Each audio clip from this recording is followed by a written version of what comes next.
Sejam bem-vindos a essa videoaula. Nesse vídeo nós vamos fazer a implementação da regressão linear passo a passo utilizando o TensorFlow. Nós vamos fazer uma programação 100% manual para você entender como que funciona toda a estrutura do processamento dessa biblioteca. Eu já tenho esse notebook salvo, regressão linear TensorFlow. Ele está salvo aqui na nossa pasta regressão linear. Eu já fiz a importação para o NumPy, a criação do x e do y, lembrando que nós estamos trabalhando com aquele exemplo simples do plano de saúde, que com base na idade eu quero fazer a previsão do custo do plano de saúde. Aqui nós temos as idades das pessoas e no y, que é o que nós queremos efetivamente fazer a previsão, tem o custo. Por exemplo, uma pessoa de 18 anos tem o custo de 871, de 23.132 e assim por diante. Aqui eu já digitei o valor do x e o valor do y para nós visualizarmos essas matrizes. E quando nós trabalhamos com regressão, com o TensorFlow, nós precisamos fazer um processo que é o escalonamento dos valores. Se você perceber, os valores eles estão em escalas diferentes, que nós temos idade, que vai aqui de um valor de 18 até 63, e aqui esses valores estão numa escala bem maior, 871 até 1900. Então é importante você fazer o escalonamento para que esses valores eles fiquem no mesmo padrão. Nós vamos utilizar da biblioteca sklearn do pacote Preprocessing, vamos fazer um import para o standard scalar. Vamos criar uma variável chamada scalar x, que vai receber o standard scalar. Aqui nós não precisamos passar nenhum parâmetro. E para nós fazermos efetivamente a transformação da variável x, nós vamos indicar que o x vai receber o scalar x, que é o objeto que eu acabei de definir. E nós temos a função fit transform, e aqui eu passo o x. Executando essa parte do código, perceba que ele retornou aqui um warning, por causa que ele está indicando que ele tem o valor inteiro, mas ele foi convertido para float. Então, na verdade, aqui não é um erro. Se eu digitar agora o x, perceba que os valores estão escalonados. Então, você não precisa se preocupar com o que são esses valores, porque logo na sequência, quando nós fizermos uma previsão, nós fazemos o desescalonamento, onde nós podemos recuperar o valor original. Então, aqui nós temos o x original e aqui nós temos o x escalonado. Nós vamos precisar fazer a mesma coisa para o y. Vamos criar uma outra variável, scalar y, que vai receber o standard scalar, e vamos indicar que o y vai receber o scalar y, e nós temos o método novamente, o fit transform, passamos o y. Executamos, novamente recebemos aquele warning. Podemos digitar aqui um y só para verificar se ele fez o processamento. Então aqui nós temos os dados originais dos preços e aqui os dados escalonados. Vamos agora visualizar um gráfico. Import matplotlib pyplot as plt. Aqui precisamos fazer aquele código inline, como nós estamos trabalhando com o Jupyter Notebook. Simplesmente digitamos matplotlib inline e aqui vamos fazer um plt, um scatterplot, passamos o x e o y, executamos e perceba que nós temos os pontos, eles estão exatamente na mesma disposição que estavam na aula anterior, quando nós não havíamos trabalhado com escalonamento, que é quando nós executamos esse processo, ele não vai alterar o dado original, ele só vai colocar numa escala diferente. Então, por isso que nós temos a mesma visualização, a única diferença é que aqui nós temos os valores menos 1.5, menos 1, 0, 0,5, de acordo com os valores que foram escalonados. Agora nós vamos precisar criar a nossa fórmula para regressão linear simples, que conforme nós vimos na aula teórica e também na aula passada com o sklearn, a fórmula consiste que o y vai ser igual ao parâmetro b0 somando o b1, que é o coeficiente que ele vai encontrar, e eu vou multiplicar por uma variável x, lembrando que essa variável x é o valor que eu quero efetivamente fazer a previsão. Então, nós precisamos definir aqui no TensorFlow essa fórmula manualmente. Por isso que quando nós trabalhamos com o Low Level API do TensorFlow, que é o que nós vamos fazer agora, você precisa ter um conhecimento sobre o funcionamento dos algoritmos. Caso você não saiba, você não vai conseguir deduzir essa fórmula, não vai saber que essa é a fórmula da regressão linear simples. Aqui eu posso clicar em Cells, em Cell Type, nós temos essa opção Markdown. Perceba que aqui ele tem uma descrição que o conteúdo vai ser renderizado como HTML e vai servir como texto explanatório. Então, nós podemos marcar aqui. Perceba que ele coloca essa parte de explicação, ou seja, ele não é um código que será executado. Se você apertar o Ctrl e o Enter para rodar, note que ele coloca aqui num formato de HTML. Então, é interessante para você fazer comentários no meio do código. E recapitulando que o objetivo da regressão linear simples é encontrar o parâmetro B0 e encontrar o parâmetro B1. Então, ele vai executar vários processamentos. Conforme nós vimos na aula teórica, ele usa a descida do gradiente para ele deslocar dentro do gradiente para encontrar o melhor conjunto desses dois parâmetros. Então, nós vamos fazer um otimizador que vai encontrar esses dois parâmetros. E quando ele executa pela primeira vez, em geral, ele vai inicializar esses dois parâmetros de forma aleatória. Ele vai colocar qualquer valor para esses parâmetros e, com base nesses valores, ele vai aprendendo até ele chegar nos valores finais que vão traçar aquela reta da regressão linear. Para isso, eu vou fazer a inicialização desses dois parâmetros, tanto do B0 quanto do B1, com valores aleatórios. Então, vamos executar do NumPy o NP random. Primeiro, vamos passar a semente geradora, vou colocar esse valor 0. Lembrando que quando nós usamos esse seed, ele sempre vai repetir os mesmos valores. E vamos gerar dois números, np.random, coloco o valor 2, executamos e perceba que ele gerou 0.54, 0.71. Se você, por exemplo, executar novamente, ele sempre vai gerar os mesmos valores porque nós estamos inicializando esse seed com o valor 0.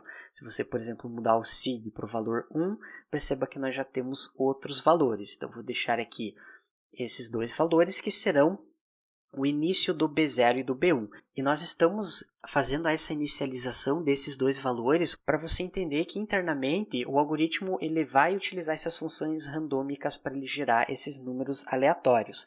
Agora vamos fazer a importação para o TensorFlow, import TensorFlow STF, e vamos criar duas variáveis. A primeira variável será o parâmetro B0, que vai ser um TF variable.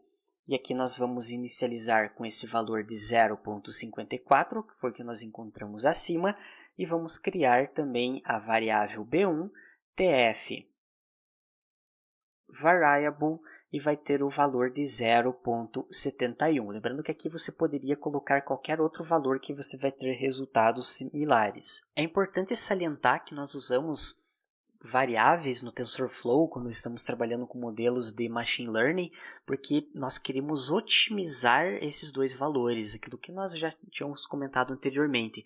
Então, ele vai começar com 0.57, com 0.71, e o TensorFlow ele vai mudando esses valores, tanto do B0 quanto do B1, até que ele tenha um desempenho interessante. Nós definimos os valores que serão alterados com o tipo variável, assim como se nós estivéssemos trabalhando com uma rede neural que você tem o conjunto de pesos. Então, os pesos eles serão armazenados em variáveis porque ele vai precisar fazer o ajuste, a atualização dos pesos.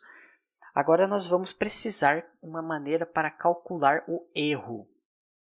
Lembrando novamente que para você calcular o erro no treinamento de regressão, você pode utilizar o Mean Square Error, que você tem o preço real, o preço calculado, você faz a subtração, eleva ao quadrado, e o objetivo é você ajustar os parâmetros B0 e B1 para ter o menor erro possível. Então, nós precisamos ter uma maneira para definir uma fórmula para que o TensorFlow ele saiba que ele vai utilizar o mean square error para ele fazer o ajuste dos parâmetros.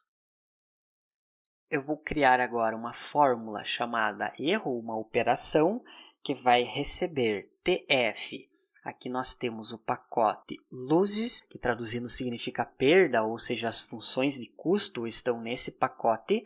E agora eu vou buscar o mean square error e aqui eu vou passar dois parâmetros. Eu preciso passar as respostas que ele já sabe quais são e a resposta que foi prevista pelo algoritmo, assim como nós temos nessa tabela.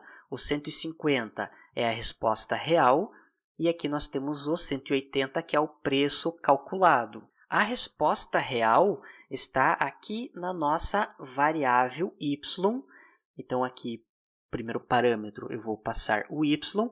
E a resposta calculada ela é dada por essa fórmula da regressão linear que nós havíamos trabalhado anteriormente e que, inclusive, na aula passada sobre o sklearn, nós fizemos a implementação manual dela, que nós fizemos a previsão utilizando justamente essa fórmula. Aqui, então, nós vamos colocar o B0, que vai ser somado com o B1, e eu vou multiplicar pelo x. Aqui, se nós analisarmos esse x, é essa variável que nós definimos aqui, que tem as idades, que eles estão escalonadas. Então, aqui nós temos a variável x, que tem esses valores. O que ele vai fazer nessa operação é calcular o mean square error, passando o valor original, que está no y, e aqui o valor calculado, que é a aplicação dessa fórmula. Para nós fazermos o treinamento, nós vimos na aula teórica sobre a regressão linear, que nós utilizamos a descida do gradiente. Só recapitulando rapidamente, aquela ideia que nós começamos num ponto, ele vai descendo, descendo, descendo, até ele chegar aqui no mínimo global. Então, o que ele vai fazer é calcular o declive da curva utilizando derivadas parciais. Aqui nós temos um mínimo local e o objetivo é chegar no mínimo global. E temos esse conceito da taxa de aprendizagem, que vai indicar o quanto ele vai se deslocar no gradiente. Se o valor da taxa de aprendizagem for muito pequeno, ele vai demorar mais para chegar no mínimo global, e se a taxa de aprendizagem for muito alta, ele pode pular esse mínimo global. Vamos supor que ele está nessa parte, falta só um pouquinho aqui para ele chegar no mínimo global, mas como a taxa de aprendizagem está muito alta, ele pode, por exemplo, deslocar para essa parte e perder esse valor do mínimo global, que indica o menor erro possível. Vamos criar um otimizador que vai receber TF. Aqui nós temos do pacote train. E aqui veja que nós temos vários otimizadores, principalmente aqui o Adam Optimizer, que para redes neurais ele dá resultados bem interessantes. Aqui nós vamos utilizar o Gradient Descent Optimizer e nós vamos configurar o parâmetro Learning Rate. Eu vou colocar esse valor de 0.001, que a maioria das bibliotecas utiliza esse valor como inicialização dessa taxa de aprendizagem. Precisamos criar agora um outro objeto que efetivamente vai fazer o treinamento.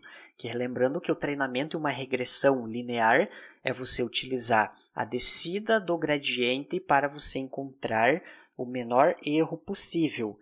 Então, eu vou indicar que nós temos essa função, que é o minimize, ou seja, eu quero minimizar. Qual é a fórmula que eu quero minimizar? É esse erro que nós definimos aqui em cima. Então, com isso, nós temos praticamente o nosso modelo pronto.